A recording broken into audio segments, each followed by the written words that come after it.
my son or my daughter wants to come play at your university. What is it that we have to do? What are you looking for?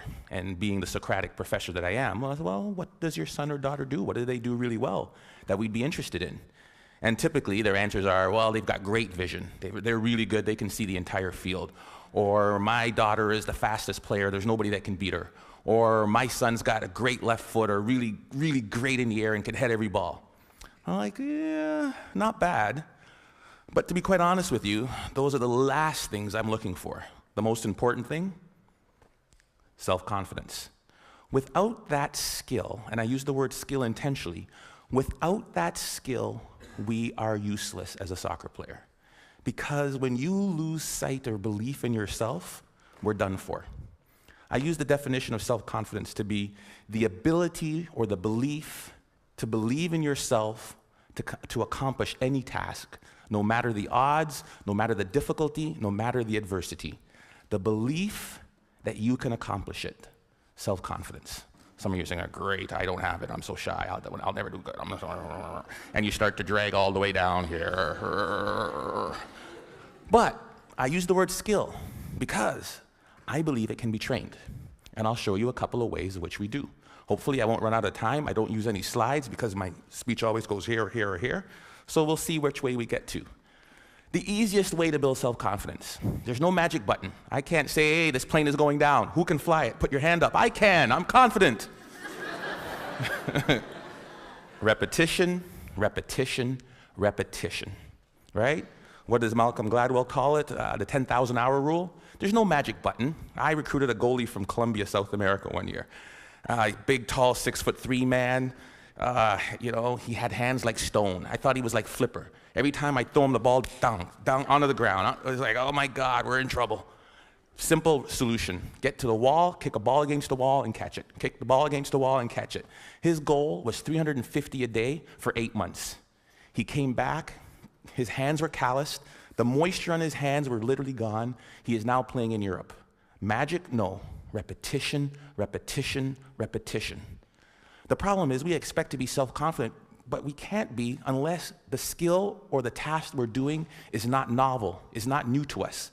We want to be in a situation where we've had so much pressure in that, and what I mean, because pressure builds diamonds, we want to be in a situation where, hey, I've done this 1,000 times. I did my speech, and I practiced in front of the mirror. Hey, I'm sounding good. And then I read in front of my kids and my wife. I was like, oh gosh, got a little nervous. And then I get in front of Glenn Gould. Oh my goodness, I'm a little more nervous. By the time I get to the ACG, where 2,500 people, can't say anymore, right? 2,500 people, where 2,500 people are there, I won't have a single ounce of nervousness because of my ability to practice, right? Over and over and over again. The problem with repetition is, how many of us bail after the first bit of failure? How many of us bail after the first bit of adversity? Edison was on that video. And depends who you ask, there's anywhere from 1,000 to 10,000 tries to build that light bulb. 1,000 to 10,000. J.K. Rowling should be on that video. You know how many publishers she took her Harry Potter book to? I believe the number was 12 or 13. I'm pretty confident, but after 2 or 3 no's, I'd be like, dang it. After 6 or 7, I'm like, maybe not.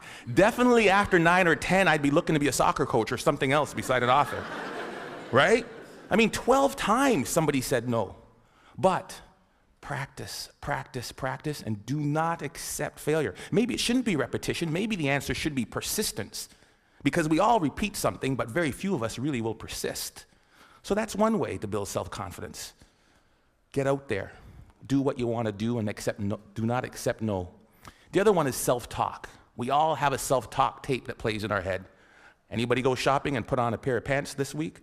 If you're a woman, the first thing that always comes, damn, I look fat in these pants. And if you're a man, it's the opposite. Oh God, I have no muscle, I'm so flabby, right? We all have this tape that plays in our head. As a student, if they asked me the question, it was like, oh, gee, please, professor, don't pick me, I don't know the answer, I look down. Right? If you're in let me tell you something, and the VP of Business Admin is here, so I shouldn't repeat this, but when they hired me as National Athletic Director, I sat in an architect's meeting, and I am about as dumb as a post when it comes to anything to do with numbers and angles.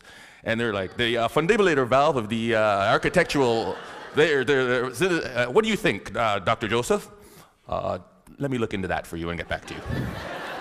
Right? I was sitting there, God, please don't ask me. Please don't ask me. We all have this negative self-talk that goes in our head. Guess what?